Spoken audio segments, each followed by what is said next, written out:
दोस्तों नमस्कार, स्वागत है आपका बड़ी खबर बड़े खुलासे में। दोस्तों, बिहार चुनाव के पहले चुनाव आयोग ने एक ऐसा आदेश दे दिया जिसके कारण पूरी विपक्षी पार्टियां बौखला गई है। ओवैसी ने तो यह कह दिया कि यह जो चुनाव आयोग है चुपचाप एनआरसी कराना चाहता है। टीएमसी की ममता बनर्जी भी लगभग इसी तरह की बातें कर रही है और अब लालू प्रसाद यादव भी संविधान खतरे में बता रहे हैं। असल में चुनाव आयोग को भारतीय जनता पार्टी की तरफ से यह शिकायत मिली थी कि देश के अंदर लगभग 5 करोड़ घुसपैठिए हैं जो म्यांमार और बांग्लादेश से आए हुए हैं। अवैध रूप से उन्होंने यहां घुसपैठ करके चुनाव की लिस्ट में यानी चुनावी सूची में अपना नाम दर्ज करा लिया है, वोटर कार्ड बनवा लिए हैं फर्जी दस्तावेजों के सहारे। उनके पास पूरे दस्तावेज हैं जो देश की चुनावी प्रक्रिया के लिए खतरा है। और इसके बाद चुनाव आयोग ने निर्णय लिया कि 1987 से पहले जन्मे जो भी व्यक्ति मतदाता सूची में ऐड हुए हैं उन सबको अपने जन्म का प्रमाण देना होगा, अपने माता या पिता का भी प्रमाण साथ में देना होगा। 11 ऐसे दस्तावेज हैं जिनको प्रस्तुत करने के लिए कहा गया है। जमीन के पेपर हो सकते हैं, बिजली का बिल हो सकता है, पानी का बिल हो सकता है। आपके पास कोई ऐसा प्रूफ होना चाहिए जिससे यह पता लगे कि आप भारत में ही जन्मे हैं। अगर ऐसा नहीं दे पाए तो वोटर लिस्ट से आपको बाहर का रास्ता दिखाया जाएगा। यही बौखलाहट पूरी विपक्षी पार्टियों की है। और ओवैसी तो ये कह रहे हैं कि साहब लोगों के पास पेपर ही नहीं है। लोग तो बिहार के अंदर तो बहुत सारा बाढ़ आती है, उसमें पेपर बह जाते हैं, तो वो पेपर कहां से दिखाएंगे। ओवैसी जी वकील हैं, बहुत जाने माने और देखिए सीनियर लीडर हैं। उनको ये पता होना चाहिए कि भाई अगर बाढ़ आ गई और पेपर बह गए उसके बावजूद भी राशन तो लेने आते हैं लोग। महीने में एक बार जब राशन मिलता है वो कहां से मिलता है। जब बाढ़ आती है तो लोग जितने भी पेपर जरूरी होते हैं उनको उठाकर रखते हैं। उनको पता है कि बैंक में पैसे हैं तो कैसे निकलेंगे। और आजकल तो सब कुछ फिर दोबारा भी मिल जाता है। चुनाव आयोग इस मामले को चेक करेगा, लेकिन इनको असली चिंता उसी घुसपैठियों की है जिस पर प्रहार चुनाव आयोग करने जा रहा है। भारतीय जनता पार्टी को वोट मिलता नहीं है। निश्चित रूप से जितने भी घुसपैठिए हैं, भारतीय जनता पार्टी की सरकार जब से आई है वो तो इन घुसपैठियों पर प्रहार कर रही है। अमित शाह ने स्पेशल ड्राइव चलाई हुई है। सभी राज्यों को गृह मंत्रालय ने आदेश दिए हुए हैं कि इन घुसपैठियों को 30 दिन के अंदर निकाल के बाहर करो। अब लगभग 30 दिन होने जा रहे हैं। तो घुसपैठिया तो बीजेपी को पसंद करता नहीं, क्योंकि घुसपैठ पर प्रहार ये तो केवल बीजेपी कर रही है। इसके पहले की सरकारों ने तो घुसपैठियों को यहां पाला है, पोसा है, उनके फर्जी दस्तावेज तैयार किए हैं, उनको यहां रहने की जगह दी है। दिल्ली में केजरीवाल की सरकार थी तो हमने देखा अमानतुल्लाह खान जो ओखला के विधायक रहे, उन्होंने आप देखिए अपने एरिया में उनको रहने के लिए टेंट दिया, बिजली का कनेक्शन दिया, पानी का कनेक्शन दिया और मोहल्ला क्लिनिक खुला दिया। सारी सुविधाओं के साथ उनको यहां कुछ ना कुछ रोजगार करने के साधन भी उपलब्ध कराए। उनको लगता है ये हमारा वोट बैंक है, इनको जितना ख्याल रखेंगे ये हमारी पार्टी को वोट देंगे। कंपटीशन है कांग्रेस में, समाजवादी पार्टी में, आम आदमी पार्टी में, AIMIM ओवैसी में, इनमें कंपटीशन है कि ये जो वोट है ये तो वोट बैंक है। इस वोट बैंक में कौन कितनी सेध मारे, आपस का कंपटीशन है। और इसलिए क्या करना, इनके हित को दिखाते हुए जितनी बयानबाजी की जा सकती है बयानबाजी की जाए। ममता बनर्जी ने इसकी शुरुआत की और ममता बनर्जी ने तो शुरू में पश्चिम बंगाल में जब विधानसभा का चुनाव हुआ था 22 में, वो तो तब कह रही थी मैं जब तक यहां पे हूं एक भी बांग्लादेशी को यहां से निकालने नहीं दूंगी। सबने ताली बजा दी। भाई ऐसा मुख्यमंत्री तो चाहिए जो घुसपैठियों को इतना संरक्षित कर रहा है कि वो ये कह रहा है कि मैं केंद्र से भी भिड़ जाऊंगी। और लोगों ने देखा ममता बनर्जी ने केंद्र की एजेंसियों से भिड़ना तय किया इन घुसपैठियों के पक्ष के लिए। BSF को 50 किलोमीटर का दायरा जब बढ़ाया तो ममता बनर्जी ने इसका विरोध किया, क्योंकि घर घर से घुसपैठियों को खींचकर फिर BSF ले जाती, जितना अवैध कारोबार बॉर्डर पे हो रहा है उसको रोक देती। तो अब चुनाव आयोग को जो निष्पक्ष चुनाव कराने की जिम्मेदारी है उसकी ये जिम्मेदारी बनती है कि जो वोटर लिस्ट में फर्जी वोटर हैं उनको वो बाहर करे। मैं हमेशा दिल्ली के चुनाव का जिक्र करता हूं क्योंकि अभी हाल ही में दिल्ली का विधानसभा का चुनाव संपन्न हुआ है। यहां आपने देखा जो भारतीय जनता पार्टी के विधायक हैं और अब तो मंत्री बन गए प्रवेश वर्मा जी, प्रवेश वर्मा ने नई दिल्ली एरिया जहां से केजरीवाल विधायक थे उस क्षेत्र में घर घर में जब जांच कराई प्राइवेट तरीके से अपने कार्यकर्ताओं के द्वारा, तो यह पता लगा कि वहां एक एक घर में 25-25 वोट बनी हुई है। लोग ये कह रहे हैं जब लिस्ट दिखाई जा रही है कि साहब इनको तो हम जानते ही नहीं। हिंदू का घर, हिंदू रह रहा है, परिवारों में नाम आ रहे हैं मुसलमानों के। कौन नाम है? पता लगता है साहब ये तो घुसपैठिए हैं, यहां रहते ही नहीं। यानी वो रह कहीं भी रहे, ऐसे लोगों का वोटर लिस्ट में नाम ऐड करा दिया गया।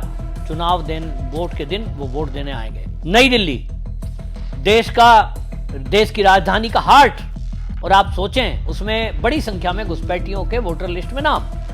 अब सरकार की जो भी योजना आएगी कल को वो उसको क्लेम करेंगे। इनको मकान मिलेगा तो घुसपैठियों को भी लेंगे, वो कहेंगे साहब हम तो वोटर लिस्ट में हैं, हमारे पास तो आधार कार्ड है दिल्ली के एड्रेस का, हमारा तो बैंक में खाता भी है। तो आपको जो भी केंद्र की सुविधा आएगी या राज्य का जो भी स्कीम आएगी उसका पूरा लाभ उठाएंगे। और राजनीति इस कदर गंदी हो गई कि इस देश के वासी पीछे रह जाएं, लेकिन उनके सबसे पहले सारी तरह की सुविधा उनको दी जाती है। उनके लोग बाकायदा गैंग बना करके इस काम को करते हैं, कमीशन खोरी होती है उसमें, नेताओं को केवल वोट चाहिए। तो वैसी जी कह रहे हैं कि साहब अब देखिए जिस तरह का आदेश ये किया है, ये तो ऐसा लग रहा है कि चुपचाप पिछले रास्ते से चुनाव आयोग एनआरसी लागू कर रहा है। उन्होंने इसको एनआरसी कह दिया। क्यों भाई? एनआरसी में तो मनमर्जी है कि आप अपना कुछ भी नाम बता दें, कुछ भी दस्तावेज दिखा दें, आपकी जानकारी आपको खुद की मर्जी से दे दें, वहां किसी को बाहर तो नहीं निकाला जाएगा। वो तो रजिस्टर है, नेशनल रजिस्टर, उसमें रजिस्टर किया जाएगा। जबकि चुनाव आयोग का जो आदेश है वो है वोटर लिस्ट से नाम काटने का या नाम ऐड करने का। जो नए लोग आए हैं उनका नाम ऐड भी होगा। ये जो चुनाव आयोग को आरोप लगा रहे हैं ओवैसी जी, ये कह रहे साहब एनआरसी करा रहे हैं। अरे जब एनआरसी होगी तो एनआरसी होगी ना, वो गृह मंत्रालय जब एनआरसी कराएगा वो अपने अनुसार कराएगा, उसका चुनाव आयोग से लेना देना थोड़ी है। एनआरसी में किसी का नाम थोड़ी कटेगा। तो एनआरसी तो रजिस्टर है और वो नेशनल रजिस्टर पूरी दुनिया के हर देश में है। सोचिए भारत में अगर उसे लागू करने की बात करें कि हर वर्ग का लोग कोई भी हो, किसी भी राज्य में रहते हो, किसी भी धर्म के हो, एक नेशनल रजिस्टर है, उसके अंदर उनका नाम तो ऐड होना चाहिए भाई। दुनिया के कोई भी देश ऐसे नहीं है जहां अपने नागरिकों का उनके पास डाटा ना हो। लेकिन भारत में जब इसे लागू करने की बात कहते हैं साहब ये तो जो है षड्यंत्र किया जा रहा है, ये तो संविधान पे हमला किया जा रहा है। तो भाई वोटर लिस्ट का जो पुनरीक्षक है ये तो चुनाव आयोग की जिम्मेदारी है। चुनाव आयोग इस जिम्मेदारी को उठाता है। अब बिहार चुनाव आ रहा है और बाकी कई राज्यों में भी कई साल से वोटर लिस्ट का पुनरीक्षक नहीं हुआ है। जब पुनरीक्षण नहीं हुआ तो उसकी जिम्मेदारी है। कई लोग ट्रांसफर हो गए, कई लोग छोड़कर चले गए, कई लोग डेथ कर गए और कोई नए बच्चे पैदा हुए हैं तो उनका नाम ऐड होना है। लेकिन इसमें यह भी ध्यान रखना है, चुनाव आयोग की जिम्मेदारी है ना कि जो घुसपैठ करके इस देश में आए हुए हैं, ऐसे घुसपैठिए तो कहीं ना कहीं वोटर ना बन जाए। अगर वो वोटर बनेंगे तो वो तो अपनी मर्जी की सरकार बनाएंगे, और मर्जी की सरकार कौन सी बनाएंगे? जो घुसपैठियों की मदद करे। घुसपैठिए तो ऐसी सरकार बनाएंगे जो उनको ध्यान में रखते हुए योजना इंप्लीमेंट करे, और यही देश के लिए खतरनाक है। आप देखिए आज की डेट में बंगाल के अंदर क्या हो रहा है। बंगाल में, पश्चिम बंगाल में आप हिंदू कोई धार्मिक यात्रा को आराम से नहीं निकाल सकते। पुलिस प्रशासन रामनवमी हो, दुर्गा पूजा हो, इजाजत नहीं देता, कहते साहब फला का मोहल्ला है। और जिस तरह से वो करते हैं दंगा फसाद, हर चुनाव के बाद हिंसा होती है। अभी आप देखिए विधानसभा का उपचुनाव हुआ पश्चिम बंगाल में, बमबाजी हुई है वहां। तो कौन करता है? पुलिस को अगर पूछो तो पुलिस कहेगी साहब बाहर के लोग थे। दिल्ली में 2020 का दंगा हुआ, कहां से आए थे? बोले जी बाहर के लोग थे। यानी लोकल लोग कभी भी अपने आसपास इस तरह के दंगा फसाद की बात नहीं करते। जब बाहर के लोग दंगा फसाद करते हैं, घुसपैठिए यहां डेमोग्राफी चेंज करने में लगे हुए हैं, देश के लिए खतरा पैदा हुए हैं, और ऐसे में अगर एनआरसी लागू हो या चुनाव आयोग वोटर लिस्ट का पुनरीक्षण करे, क्या गलत है? लेकिन ओवैसी साहब लोगों को भड़काने का काम कर रहे हैं और वो कह रहे हैं कि साहब इसमें से 11 दस्तावेज दिखाने पड़ेंगे। ये तो जो है भारतीय नागरिकों को उनके वोट देने के अधिकार से रोकने जैसा है। वो कहते हैं साहब ये 3/4 लोग ही केवल पंजीकृत होते हैं। क्यों होते हैं भाई? आप कह रहे हो 3/4 लोग पंजीकृत होते हैं जन्म के बाद, तो फिर वोट काहे डालना है? वोट डालने के लिए आप पंजीकरण है, वोट डालने के लिए सारा आप प्रयास करते हैं और वो करवाते हैं नेता लोग। बाकी आपको जन्म प्रमाण पत्र लेने में दिक्कत है। गजब बात है। बैंक में खाता होगा, बैंक में पैसे सरकार से चाहिए, लेकिन आप दस्तावेज नहीं दिखाएंगे। बहरहाल जो कागज नहीं दिखाएंगे का नारा ओवैसी जी लगवाते थे। अब देखने की बात यह है कि क्या ओवैसी जी अब लोगों के कागज लेकर चुनाव आयोग को ये दस्तावेज दिखाएंगे?